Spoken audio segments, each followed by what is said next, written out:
Joel 3-ാം അധ്യായം. ജനതകളുടെ മേൽ വിധി.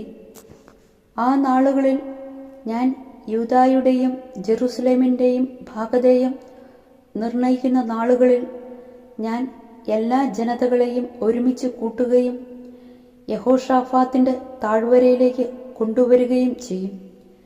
എൻ്റെ ജനവും അവകാശവുമായ ഇസ്രായേലിനെ പ്രതി ഞാൻ അവരെ അവിടെ വെച്ച് വധിക്കും. എന്നാൽ അവർ എൻ്റെ ജനത്തെ ജനതകളുടെ ഇടയിൽ ചിതറിക്കുകയും എൻ്റെ ദേശം വിഭജിച്ചെടുക്കുകയും ചെയ്തു. എൻ്റെ ജനത്തിനു വേണ്ടി അവർ നറുക്കിട്ടു. ഒരു വേശ്യയ്ക്കു വേണ്ടി ഒരു ബാലനെയും കുടിക്കാൻ വീഞ്ഞിനു വേണ്ടി ബാലികയെയും അവർ വിറ്റു. ടൈർ, സീദോൻ, സകല ഫിലിസ്ത്യ പ്രദേശങ്ങളെ, നിങ്ങൾക്ക് എന്നോട് എന്ത് ചെയ്യാൻ കഴിയും? എന്നോട് പ്രതികാരം ചെയ്യാനാണോ നിങ്ങളുടെ ഭാവം? എങ്കിൽ നിങ്ങളുടെ പ്രതികാരം നിങ്ങളുടെ തന്നെ തലയിൽ വേഗം ഞൊടിയിടയിൽ ഞാൻ പതിപ്പിക്കും. എന്തെന്നാൽ നിങ്ങൾ എൻ്റെ വെള്ളിയും സ്വർണവും അനർഘ നിധികളും നിങ്ങളുടെ ക്ഷേത്രങ്ങളിലേക്ക് കൊണ്ടുപോയി. നിങ്ങൾ യൂദായിലെയും ജെറുസലേമിലെയും ജനത്തെ അവരുടെ അതിർത്തികളിൽ നിന്ന് അകറ്റി യവനർക്ക് വിറ്റു.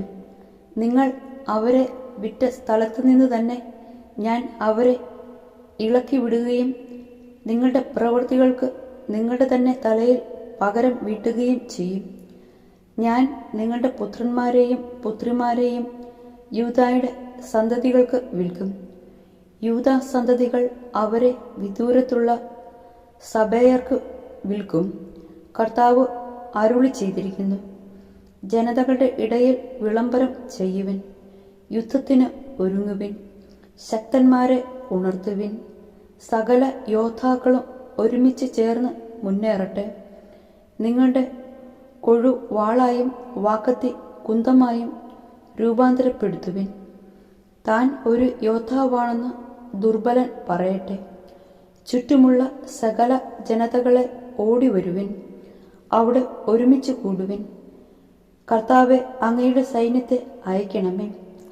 ജനതകൾ ഉണർന്ന് യഹോഷാഫാത്തിൻ്റെ താഴ്വരയിലേക്ക് വരട്ടെ. അവിടെ ചുറ്റുമുള്ള സകല ജനതകളെയും വിധിക്കാൻ ഞാൻ ന്യായാസനത്തിൽ ഉപവിഷ്ടനാകും. അരിവാൾ എടുക്കുവിൻ, വിളവു പാകമായിരിക്കുന്നു, ഇറങ്ങി ചവിട്ടുവിൻ. മുന്തിരിച്ചക്ക് നിറഞ്ഞിരിക്കുന്നു, തൊട്ടികൾ നിറഞ്ഞൊഴുകുന്നു. അവരുടെ ദുഷ്ടത അത്രയ്ക്കു വലുതാണ്. വിധിയുടെ താഴ്വരയിൽ അതാ ജനസഞ്ചയം. വിധിയുടെ താഴ്വരയിൽ കർത്താവിൻ്റെ ദിനം അടുത്തിരിക്കുന്നു. സൂര്യനും ചന്ദ്രനും ഇരുണ്ടുപോകുന്നു, നക്ഷത്രങ്ങൾ തങ്ങളുടെ പ്രകാശം മറച്ചു വയ്ക്കുന്നു. ഇസ്രായേലിന് അനുഗ്രഹം. കർത്താവ് സിയോനിൽ നിന്ന് ഗർജിക്കുന്നു, ജെറുസലേമിൽ നിന്ന് അവിടുത്തെ ശബ്ദം മുഴങ്ങുന്നു. ആകാശവും ഭൂമിയും പ്രകമ്പനം കൊള്ളുന്നു. എന്നാൽ കർത്താവ് തൻ്റെ ജനത്തിന് അഭയമാണ്, ഇസ്രായേൽ ജനത്തിന് ശക്തിദുർഗം. എൻ്റെ വിശുദ്ധ പർവ്വതമായ സിയോനിൽ വസിക്കുന്ന നിങ്ങളുടെ ദൈവമായ കർത്താവാണ് ഞാൻ എന്ന് നിങ്ങൾ അറിയും. ജെറുസലേം വിശുദ്ധമായിരിക്കും. അന്യർ ഇനി ഒരിക്കലും അതിലൂടെ കടന്നു പോകുകയില്ല.